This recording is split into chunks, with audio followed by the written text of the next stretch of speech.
고린도 교회에 여러 가지 문제가 있었는데 그 중에 한 가지는 오늘 본문에 나오는 이 성찬, 성만찬의 문제였습니다.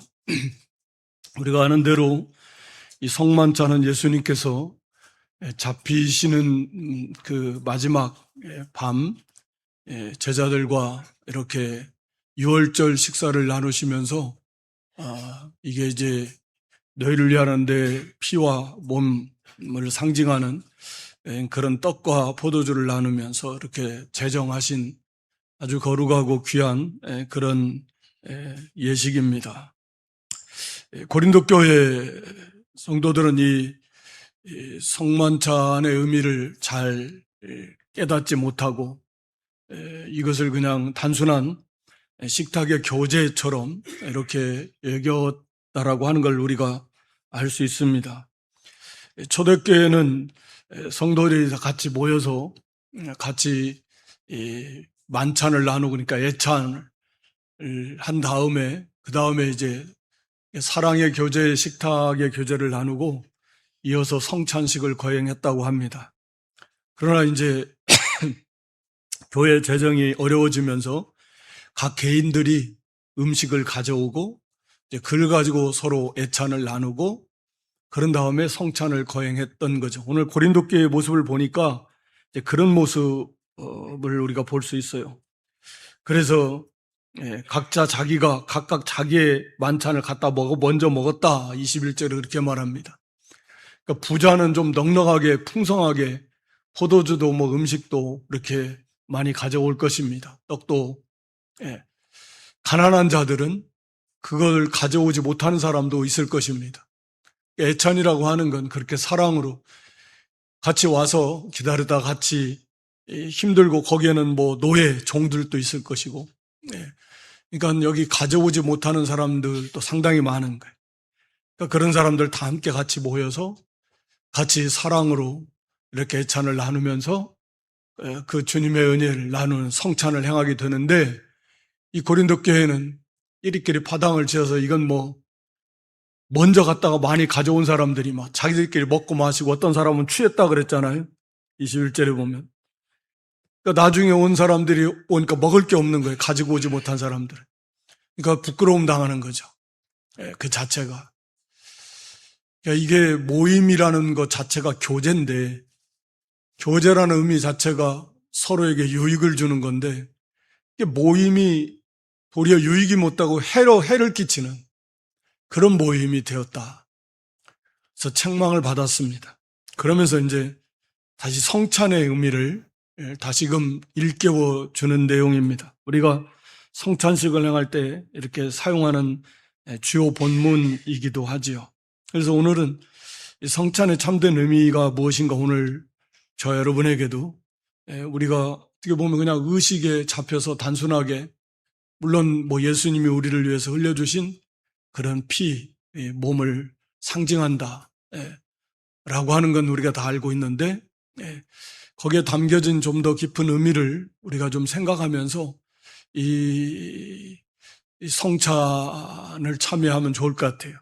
그래서 우리가 오늘 성찬을 하면 좋을 것 같은데 성찬은 못하는 거고 그래서 이 성찬에 대한 교훈을 받으면서 다음 주에 우리가 광고는 나가지 않았는데 다음 주에 성찬을 하도록 그렇게 하겠습니다. 그래서 다음 주에도 이 말씀을 좀 같이 살펴보려고 하는데 그래서 이 예수님께서 이 성찬의 참된 의미를 말씀하시면서 여기 25절에 보면 24절 5절에 떡을 떼어서 주시면서 감사기도 드리신 다음에 이것은 너희를 위하는 내 몸이야. 이것을 향하여 나를 기념하라 하시고 또 식후에 그와 같이 잔을 가지시고 이르시되 이 잔은 내 피로 세운 새 언약이다. 이것을 향하여 마실 때마다 나를 기념하라 하셨습니다. 누가복음 22장에도 이제 이 내용 거의 흡사하게 기록을 했습니다. 그래서 내 피로 세우는 새 언약이다. 그래서 오늘 우리가 좀 살펴보고자 하는 성찬의 의미의 내용은 새 언약의 상징 또는 새 언약의 기념으로서의 성찬의 의미입니다. 오늘 여기 본문 25절에도 이 잔은 내 피로 세운 새 언약이다 라고 이렇게 말씀하십니다. 새 언약.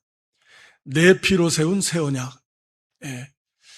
그러니까 예수님의 그 십자가에서 흘려주실 피를 상징하는 건데 그게 새 언약이라고 하는 거죠. 새 언약.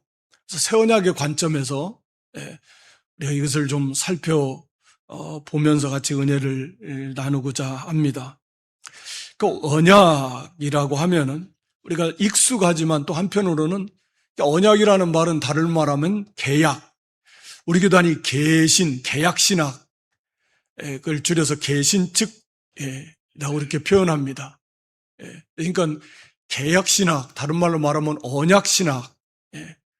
그러니까 계신 또는 뭐 언약, 그러니까 계약신학이 언약신학을 줄인 거예요. 계시는.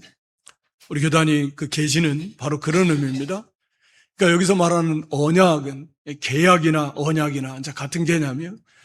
성경을 신약과 구약, 그 약속이죠. 언약, 신약, 새로운 약속, 언약, 계약 이런 의미입니다. 다 같은 의미예요.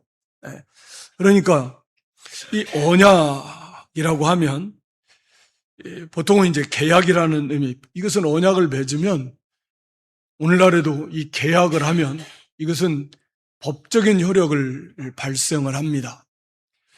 구약의 개념도 마찬가지 약속을 하면 그것은 상당한 효력을 발휘를 하는데 특히 우리가 이제 고대 근동의 그 언약에 대한 의식을 많이 들어서 알고 있는데 우리가 성경적으로 보면 성경에 기록된 언약의 내용들을 보면 우리가 창세기 15장이 이제 처음 횃불 언약이라고 하는 그런 이제 장으로 많이 알려져 있습니다. 하나님께서 아브라함과 맺으신 그런 이제 언약이 횃불 언약 중에 하나가 이제 횃불 언약인데 사실은 그 내용은 이제 하나님께서 아브라함에게 주신 약속, 처음 하나님께서 창세기 12장에 아브라함을 부르시면서 내가 너로 큰 민족을 이루게 할 것이다. 네 이름을 창대케 할 것이다.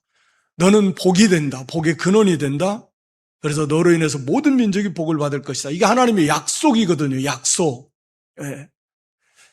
이 하나님의 언약입니다. 약속인데 창세기 14장에서 이제 이 아브라함이 그 자기 조카 롯이 그 사로잡혀 갔다라는 소식을 듣고서 아브라함이 자기 사병을 이끌고 그것을 쳐들어가는 거죠. 그돌라오멜 4대 연합국. 당시에는 강력한 그 연합 군대입니다.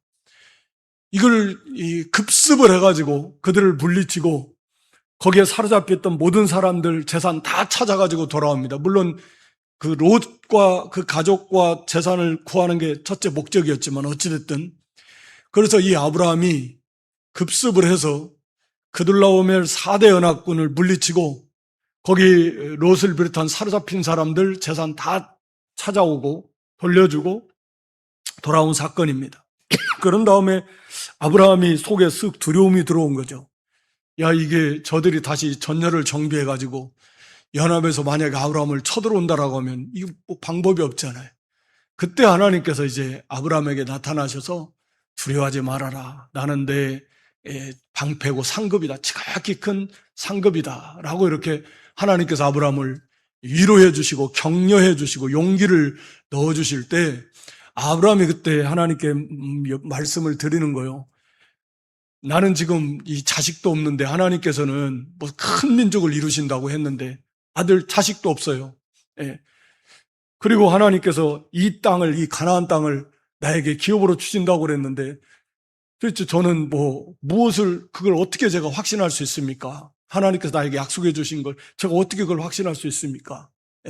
라고 이렇게 하나님 앞에 말하자면 말씀을 드릴 때 그때 하나님께서 아브라함의 그 믿음을 경고해 주시려고 그래 그러면 자 3년 된 암소 또 암염소 또 3년 된 숫양 산비둘기 집비둘기 새끼 갖다가 취해라. 그리고 그것들을 쪼개놔라.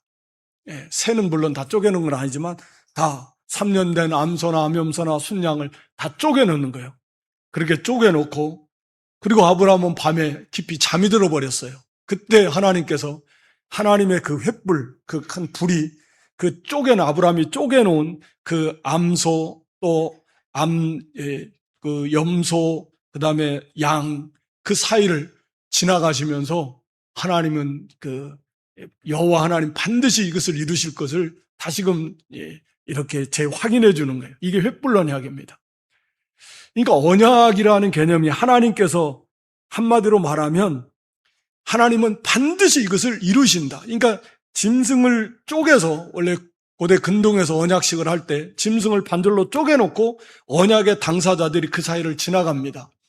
이건 뭐냐면 만약에 이 언약을 깨트릴 때, 이 언약을 지키지 못할 때는 그 당사자가 이 짐승과 같이 반드시 쪼개서 죽는다.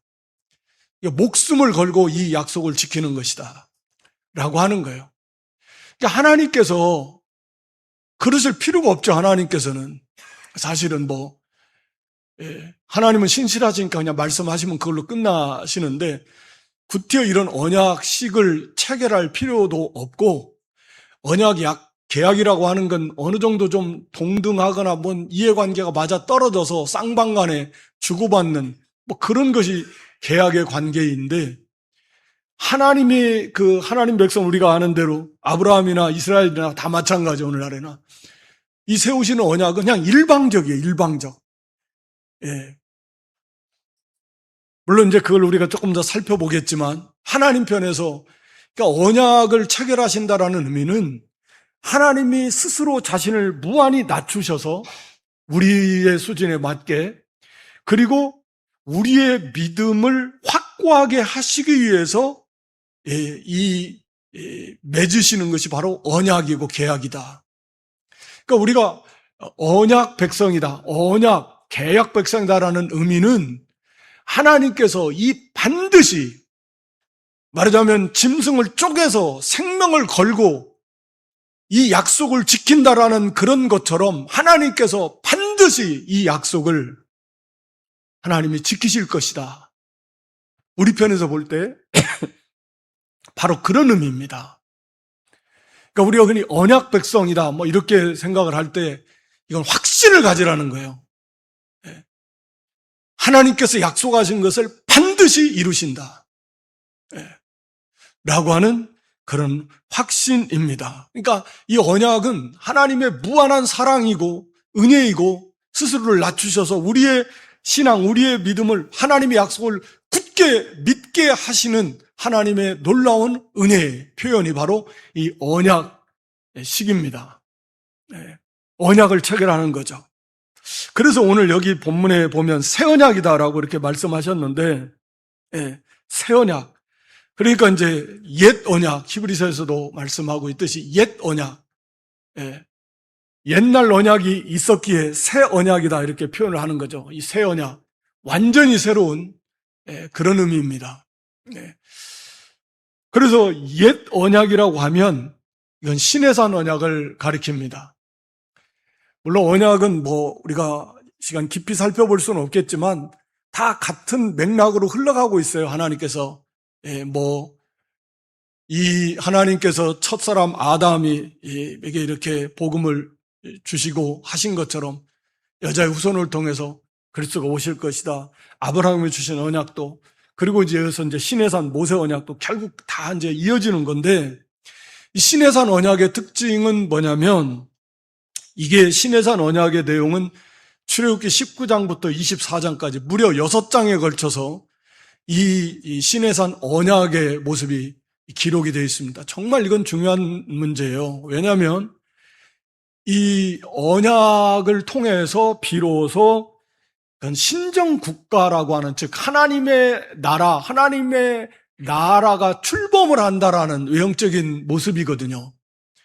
그러니까 국가가 형성이 되려면 백성이 있어야 되고, 그리고 땅이 있어야 되고, 그 다음에 주권이 있어야 돼요. 이게 3대 요소라고 하잖아요. 그러니까 한 나라가 세워지려면 그 나라를 구성하는 백성들이 있어야 됩니다. 백성이 없는데 무슨 국가가 형성이 되겠어요. 그 국가가 존재해야 될 땅이 있어야 되는 것이고, 그리고 주권이 있어야 돼요. 뭐 남의 나라 지배를 받으면서 뭐 거의 종로로 타면서 참된 국가로서의 역할을 할 수가 없는 거죠. 그러니까 하나님의 나라, 하나님의 백성, 너희가 하나님 백성이라면 이제 하나님과 이스라엘의 계약을 통해서 나는 너희의 하나님이고 너희는 내 백성이 된다라고 하는, 이게 시내산 언약이거든요. 그래서 비로소 하나님 나라의 백성이 있고, 그 다음에 하나님이 약속하신 가나안 땅이 있고, 그리고 주권, 하나님의 주권, 이스라엘 백성들이 하나님에게 속한, 너는 내 백성이다라고 할 때 하나님께 속한 백성이고 나는 너희 하나님이. 그래서 하나님의 절대 주권에 의해서 다스리는, 그것은 곧 이스라엘의 주권이거든요. 다른 나라가 이것을 전혀 손댈 수 없는, 그럼으로써 비로소 하나님의 나라의 형태를 갖추게 되는 거예요. 그래서 시내산 언약은 비로소 이제 종살이 하던 이스라엘 백성들이 하나님이 아브라함에게 약속하신 것처럼 4대 만에 후에 하나님이 그들을 권해내서 이제 그들 백성들과 언약을 체결하심으로써 하나님의 나라를 세워나가시는 그런 출범의 시간이, 그 계기가 출발점이라고 할 수 있는 게 바로 이 시내산 그런 언약 체결입니다. 그 내용이 이제 우리 출애굽기 19장부터 24장이라고 말씀드렸는데 다 살펴볼 수는 없겠지만 출애굽기 19장 3절로 8절 말씀을 띄워주시면, 거기 이제 모세가 하나님 앞에 올라가서 하나님 이렇게 섰을 때 하나님께서 말씀하십니다. 네가 이제 모세가 중보자 역할을 하는 거예요. 그림자죠. 이제 완전한 중보자는 예수 그리스도신데, 그래서 하나님께서 모세에게 불러서 너 이스라엘 백성들에게 먼저 말해라. 4절을 올려 보여서, 그래서 이 하나님께서 그들을 어떻게 여기까지 인도해 주셨는가, 이건 조금 이제 다 살펴보기로 하고, 그리고 이제 5절에 가서 보면 너희가 내 말을 잘 듣고 내 언약을 지키면 너희는 모든 민족 중에서 내 소유가 되고, 그리고 제사장 나라가 될 것이다. 이것을 이제 하나님께서 먼저 모세를 통해 이스라엘 백성들에게 전해줘요. 지금까지 하나님께서 그들을 어떻게 인도하셨는가 너희가 다 받지 않느냐. 그러므로 이제 너희가 내 언약, 거기 5절 다시 한번 보여주시면, 내 언약을 지키면 너희는 내 소유, 내 백성, 내 나라가 되는 것이고, 그리고 이 세상에서 제사장 나라가 되겠다. 그리고 이 말을 전해줘라. 그리고 이제 모세가 가서 전해줍니다. 그러니까 7절 보여주면 모세가 내려가서 백성들의 장로를 불러서 하나님의 말씀을 이렇게 전해줬어요. 그러니까 이제 8절 백성이 뭐라고 되냐면, 좋습니다. 우리가 하나님 말씀에 순종하겠습니다. 거기에 언약을 체결하겠습니다. 말을 하거든요. 그러니까 모세가 그 말씀을 가지고 이제 9절에 보면 하나님께 가서 다시 이제 아뢰입니다. 그래가지고 이제 하나님께서 19장이 뭐냐면, 그래 그러면 이제 언약을 체결하자 해서 백성들로 하여금 준비시키는 거예요. 3일 동안 성결하게 해라, 성결. 그리고 하나님께서 시내산에 강림을 하십니다. 3일 후에. 그래서 하나님이 강림하시고 이스라엘 백성들 거기에서 이제 언약을 체결하는 거예요.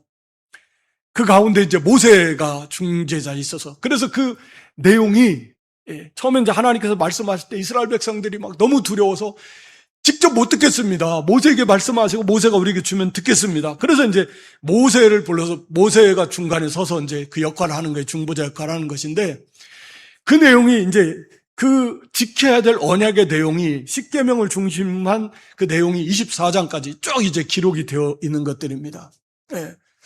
그래서 그 말씀을 다 듣고, 그 다음에 이제 24장 3절로 8절에 가서 보면, 출애굽기 거기에 이제 그 말씀을 모세가 하나님께 받아가지고 백성들에게 다 전해줬잖아요.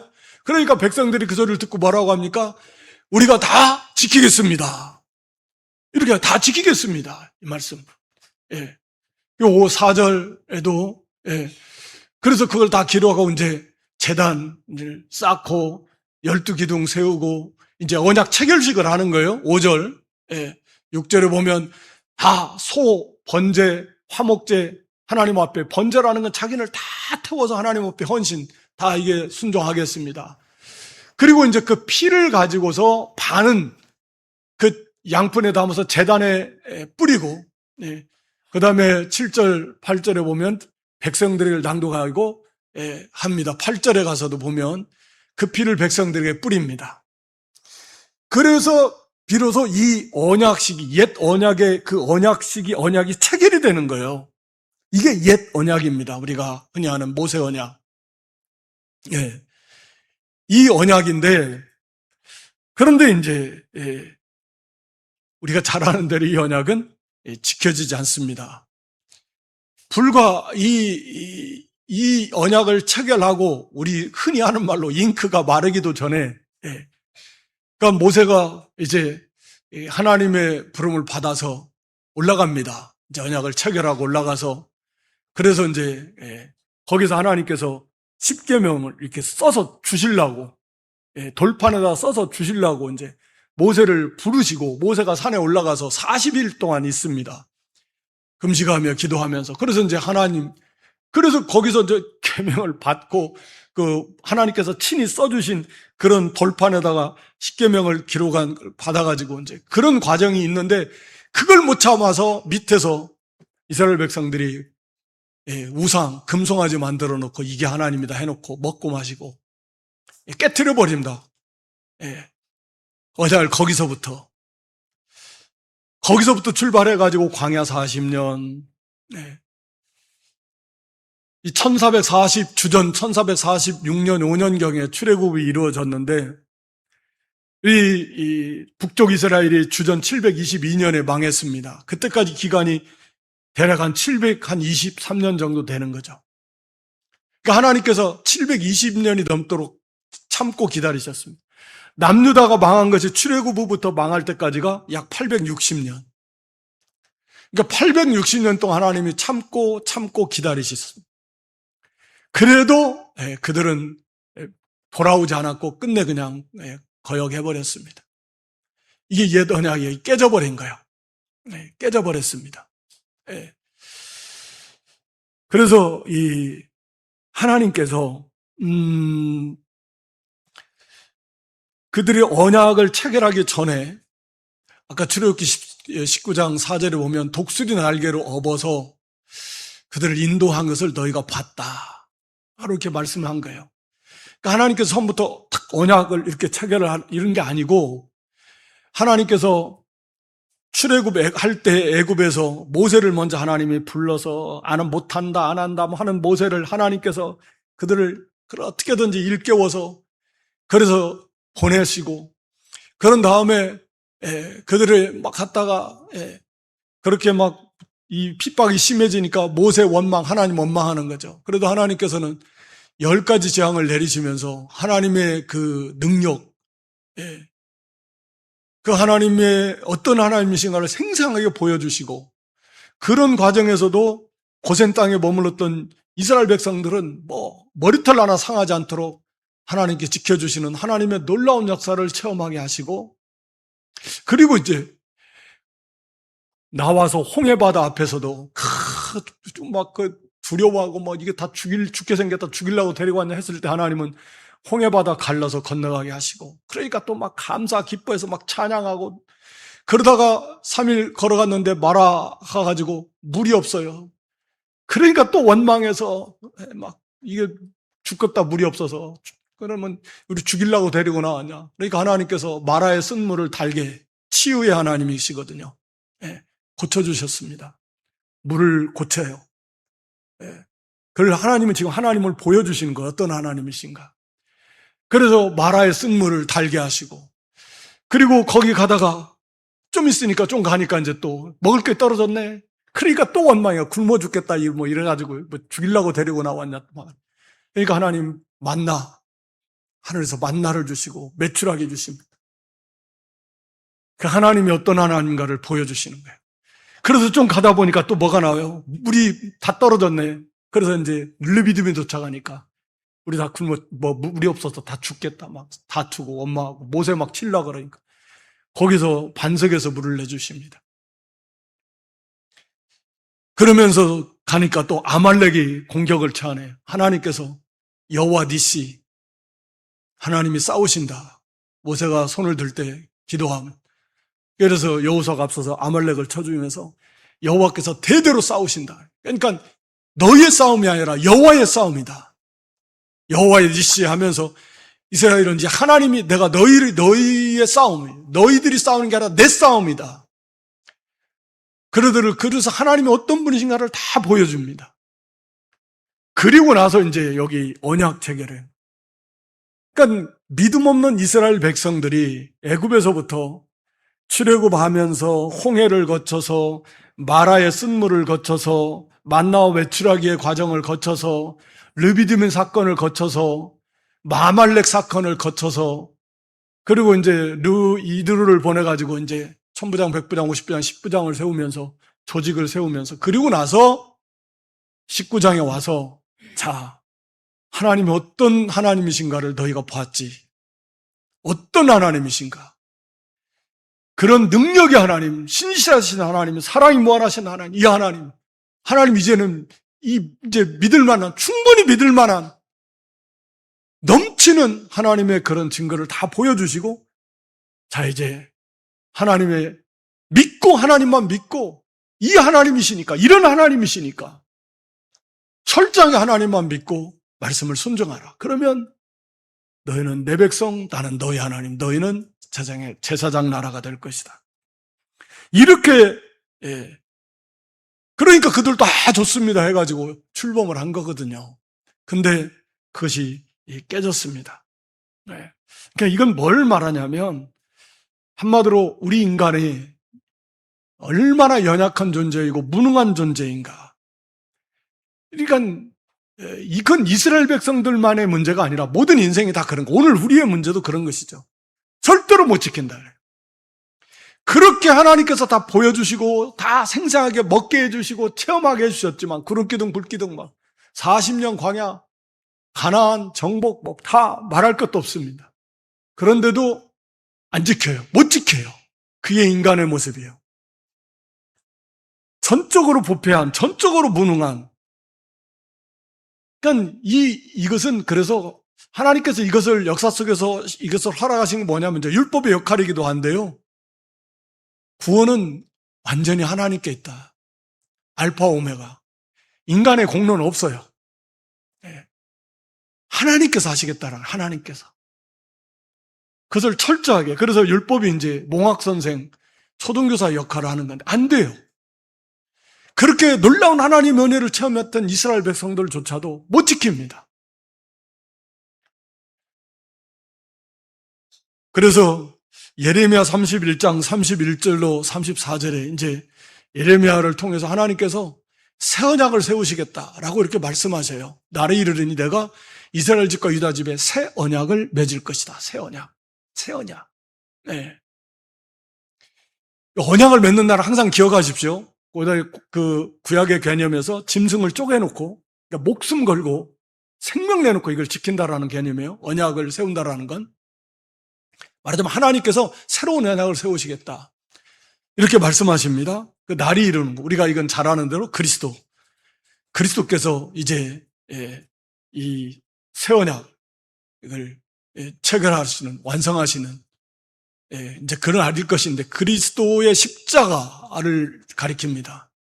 32절 보면은 그 날에 이제 이건 애굽의 그 옛 언약, 모세 언약과 같지 않을 것이다. 왜? 이건 그들이 다 깨트렸으니까. 그래서 안 돼요. 이거 가지고는 불가능합니다. 33절에 보면 이 새 언약에는 새 언약을 맺으면 어떤 현상, 어떻게 하시느냐면 하나님께서 내 법을, 하나님의 법을 돌판이 아니라 모세 언약 때 하나님 돌판에 새겨주셨지만 그래서 그걸 언약궤 속에, 법궤 속에 그 돌판을 보관했지만 아니에요. 이제는 하나님께서 아예 나의 법을 그 마음, 사람의 마음에다 새겨놔 버리시겠다. 이게 새 언약입니다. 그러니까 마음에다가 새겨놔 버리니까 잊을래야 잊을 수가 없어요. 그리고 마음에다 새겨놓는다라는 것 자체는 무슨 의미입니까? 이 마음이, 생각이 거기서부터 변화가 일어나는 거예요. 말씀이 거기에 심겨져서 이 마음이, 말씀과 마음이 우리가 흔히 말하는 깨달아지는 그 마음이 말씀화되는 거예요. 아, 그래. 이 말씀이 내 마음과 딱 맞아서 내 마음이 그 말씀을 그대로 받아들여서 믿어서 깨달아져서 거기서 그 말씀대로 살아야 되겠다, 말씀대로 행해야 되겠다는 근본적인 변화가 일어나게 해버리시겠다. 이거 우리가 잘 아는 대로 성령께서 임하셔서 우리를 물론 뭐 중생시키시고 우리의 마음을 감화, 감동, 변화시켜 버리시는 겁니다. 뭐 지금도 계속 그런 역사가 이어지고 있는 거죠. 그러니까 이건 성령이 임하셔서 하나님께서 이렇게 하시겠다. 네. 저기 에스겔 36장 26, 27절에 이제 그걸 말씀을 주셨는데요. 네. 거기 너희 속에 새 영, 우리 영을 새롭게 중생한 영, 새 마음을 줘서 거기에다가 이 말씀을 심어서, 예. 그래서 27절 이를 지키게 할 것이고 또 내 영, 성령을 너희 속에 두어서 말씀을 지키게 하시겠다. 이제 이 내용이에요. 다시 예레미야 31장 34절 돌아와서, 예. 그래서 내 법을 그 마음에 기록해 놓고 그래서 지키게 하겠다는 거예요. 지킬 수밖에 없어요. 완전을 말하는 건 아니지만 잊을 수가 없습니다. 마음에 새겨놔 버렸기 때문에. 그래서 우리가 복음을 마음에 새겨놓으시고 예수가 그리스도님이 믿어지는 거예요. 예수님의 십자가 부활이 믿어집니다. 하나님에 대해서 우리가 다 안다는 건 아니지만 하나님이 확실히 믿고 합니다. 이게 마음에 새겨놔 버려요. 그래서 잊을 수가 없어요. 어떻게 잊겠습니까? 불가능해요. 마음에다 새겨놔 버렸기 때문에 하나님께서. 그래서 예수가 그리스도예요. 예수님이 십자가 대속을 믿어져요. 부인할 수가 없어요. 마음에 새겨놓으셨으니까. 그래서 그 말씀대로 이제 이 마음속에서 살고 그 말씀대로 살고 싶어하는 마음이 일어나요. 자원하는 심령이라 그랬잖아요. 이 일을 성령께서 계속 하시는 거예요. 그래 말씀이 뭐 100% 다는 아니지만 사람마다 조금씩 차이는 있지만 말씀이 깨달아질 때 그 말씀이 내 마음에 새겨지기 시작했을 때 어느 순간에 예수님이 정말 십자가에서 나의 죄를 위해서 대신 죽어주심이 믿어지기 시작될 때 마음에 새겨졌다라는 거거든요. 그게 구원받았다라는 증거이기도 하고. 그래서 이제는 하나님의 말씀들이 내 마음에 새겨지기 시작할 때, 아, 그래, 맞아. 내가 이 말씀대로 살아야지. 이 말씀대로 지켜야지. 이 말씀대로 해야 돼. 이게 이제 내 마음에 새겨지는 것들이거든요. 내 마음이 그 말씀과 일치가 되기 시작하는 것들이거든요. 그래서 그 말씀대로 이제 순종하는 거예요. 이게 진짜 하나님이, 내가 그들의 하나님이고 그들은 내 백성이 된다. 진짜 이제는 하나님과 하나님 백성과의 관계의 온전한, 말하자면 형성과 회복입니다. 이게 진짜 하나님 백성이고 하나님께서 그들의 하나님이 되어주시고 그럼으로써 누리는 말할 수 없는 모든 혜택을 하나님의 자녀로서 하나님의 백성으로서 다 누릴 수 있는 거죠. 예, 뭐 왕 같은 제사장, 자녀가 되는 권세, 하늘의 권세, 말할 필요도 없습니다. 그 놀라운 모든 은혜와 복을 거기서 다 받게 되는 것입니다. 예. 그리고 거기 34절에 보면 34절에 하나님을 다 알게 돼요.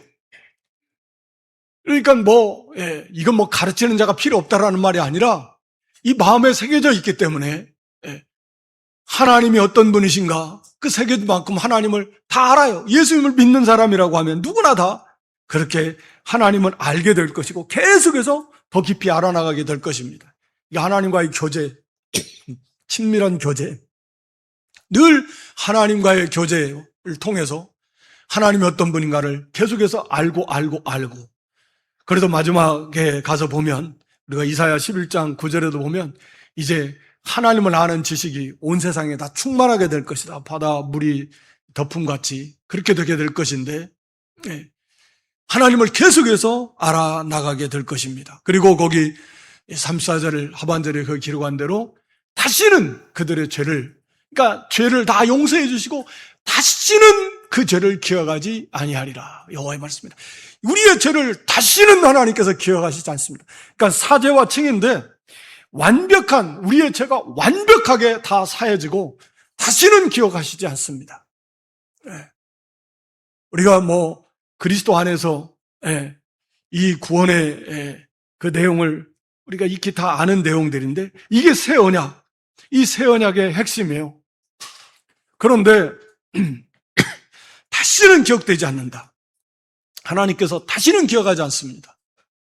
그런데 오늘 여기 이 본문에 바로 이 성찬식이 바로 그런 새 언약, 예수님께서 이 새 언약을, 그러니까 모세 언약 때, 시내산 언약 때 짐승의 피를 가지고 그 절반을 제단에다 쏟아붓고 절반을 이제 백성에게다 뿌리는데, 그럼으로써 그 언약이 체결이 됐는데, 그러면 이 새 언약은 어떻게 체결이 됐냐? 바로 예수님께서 십자가에서 그 피를 흘려주심으로, 그럼으로써 새 언약이 체결이 된 거죠. 그러니까 예수님의 십자가에서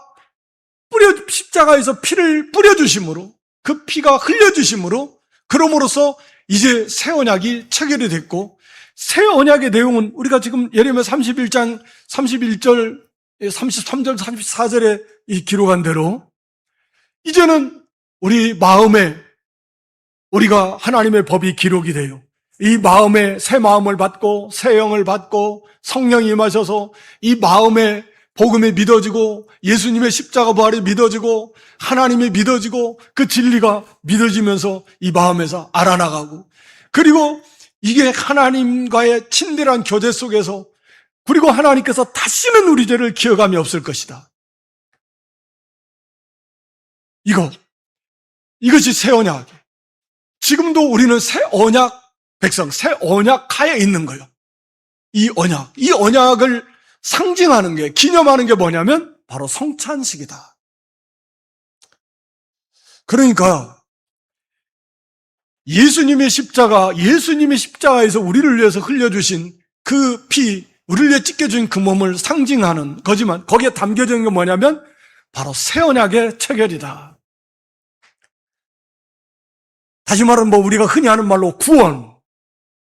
그러니까 하나님의 그 약속, 아브라함에게서부터 아담에게서부터 하나님께서 하셨던 그 언약의 완성, 그것은 물론 최종적 완성은 예수님이 재림하심으로, 오늘 여기 본문에서도 예수님 다시 오실 때 이걸 다 여기 나타내고 있는데, 이 성찬 속에서도, 그러니까 예수님이 재림, 예수님이 다시 오심으로 심판을 하시고 최종 새하늘과 새 땅 부활의 몸을 통해서 이 약속을 완성하실 거지만, 이 성찬은 바로 그 새 언약의 체결을, 새 언약의 그런 상징, 새 언약의 기념으로서의 의미가 이 성찬에 담겨져 있다. 그래서 새 언약의 현재적 적용이고요, 예수님의 십자가 구속의 그 현재적, 그러니까 현재화, 역사 속에서 이루어진 사건이지만 그게 지금 이 순간 그 성찬에 참여하는 그 순간에 그 함께하는 그런 예수님의 십자가의 현재, 구속의 그 현재적 의미인 거죠. 그리고 새 언약의 그 현재적 의미를 일깨워주는 거예요. 지금도 우리가 그런 새 언약 백성으로서 그 새 언약 하에 있다. 그래서 이 언약은 우리는 그저 그냥 믿음, 요구되어지는 건 믿음이에요.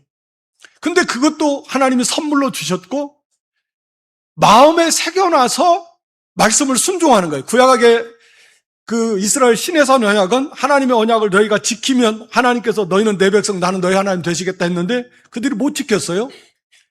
그러나 이제 이 새 언약은 예수님께서 우리를 대표해서 우리의 죄 문제와 의의 문제를 다 이루시고 그리고 피를 흘려주셨으므로 완성해 주셨고, 하나님은 그것에 의해서 우리와 언약을 맺으신 거예요. 그러니까 우리가 할 일은 사실은 없는 거예요. 하나님은 그것을 전제로 해서, 물론 그건 하나님과 성부 하나님과 성자 하나님과의 언약 계약이 따로 있지만 어찌됐든 그것을 전제로 해서 성부 하나님께서 그 예수님 안에 있는 이 이스라엘, 우리에게 영적 이스라엘인 오늘 우리에게 예수님 믿는 자들, 예수님 안에 있는 자들에게 이 새 언약을 체결하신 것입니다. 그래서 끊임없이 우리는 그 믿음으로 그 길을 걸어갈 수밖에 없어요. 그렇게 하셔요. 그게 성도예요. 말씀을 순종하면서 안 되면 또 회개하면서 그렇게 끝까지 그 믿음의 길을 가게 해 놓으신 것입니다. 그렇게 해서 우리에게 하나님이 약속하신 이 새 언약, 그걸 완벽하게 하나님께서 반드시 그것을 이루실 것이다, 완성하실 것이다 라고 하는 것입니다. 그래서 다시는 우리의 죄를 기억하지 않으실 것이고, 그리고 너희들은 영원한 내 백성이 되고 나는 너희의 영원한 너희 하나님이 될 것이다. 이것이 이 새 언약의 핵심인데, 이것을 이제 마지막 영원히 우리 주님 재림하심 이어질 영원한 하나님 나라에 이르기까지 하나님은 이 약속을 반드시 이루시고 완성하실 것이다. 그래서 우리는 그 성찬을 통해서 다시금 그런 하나님의 언약, 이 새 언약을 우리가 다시 확신하고, 지금 이 순간에도 우리는 그 언약 하에 있고 하나님의 확고한 그 약속, 우리 주님이 이루신 그런 십자가 대속의 은혜 안에서 우리에게 이 약속하신 이 새 언약이 지금도 이제도 앞으로도 그리고 영원토록 우리에게 확고하게 이루어진다라고 하는 확신을 우리는 더욱 견고하게 가질 수 있게 되는 것입니다. 우리가 이 언약의 관점에서, 새 언약의 관점에서 하나님의 사랑, 하나님께서 이렇게 하실 필요가 없는데 하나님께 스스로를 낮추시고 우리의 믿음을 더욱 견고케 하시려고 흔들지 말라는 게 언약, 계약. 반드시 하나님께서 이렇게 약속하셨어요. 우리 마음에 하나님의 법을 심어 놓으셨어요. 그래서 그 말씀을 따라오게 하시고 끊임없이 하실 것입니다. 구원의 보증, 성령께서. 그리고 다시는 우리 죄를 기억하지 않으실 것이고 영원한 우리의 하나님이 되시고 우리는 영원한 하나님의 백성이 되신 것입니다. 그리고 지금도 앞으로도 영원토록 그렇게 될 것이다 라고 하는 그런 확고한 믿음을 가지시고 감사하시고 기뻐하시고 그리고 즐거워하시면서 여기 주님 오실 때까지 이걸 전하라 그랬잖아요. 복음을 전하라 그랬잖아요.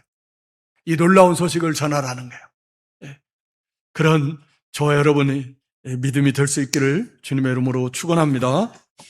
하나님 우리 아버지, 말로 다 할 수 없는 그 놀라우신 은혜와 사랑을 진실로 고맙고 감사합니다. 우리가 모세 언약을 통해서 우리에게 보여주신 것처럼 우리는 전적으로 무지하고 무능하고 또 너무나 연약하고 죄악된 존재여서 옛적 이스라엘 백성들처럼 하나님의 그 놀라운 은혜를 그렇게 수없이 많이 체험했음에도 언약을 지킬 수 없었던 것처럼 오늘 저희도 그런 존재들인데 하나님께서는 예수 그리스도로 말미암아 그리스도 안에서 영원한 새 언약을 세우시고 우리가 그 언약 백성으로 삼아주신 거 너무나 고맙고 감사합니다. 이제 우리 마음에 이 놀라운 하나님의 복음, 이 하나님의 법을 우리 마음에 새겨주시고 이제 하나님을 섬길 수 있도록 은혜 주신 하나님, 영원한 우리의 하나님이 되어주시고 영원한 하나님의 백성으로 삼아주신 그 놀라운 은혜와 사랑을 감사하며 이 일을 이루신 중보자 되신 대제사장 되신 영원하신 우리 주 예수 그리스도의 그 놀라운 구수의 은혜에 그 사랑에 저희가 감사하며 감격하며 이 새 언약 백성으로서의 확신을 가지고 주님 오실 때까지 이 소식을 힘써 증거하는 저희의 믿음들이 되게 해 주시옵소서. 예수님의 이름으로 기도드리옵나이다. 아멘.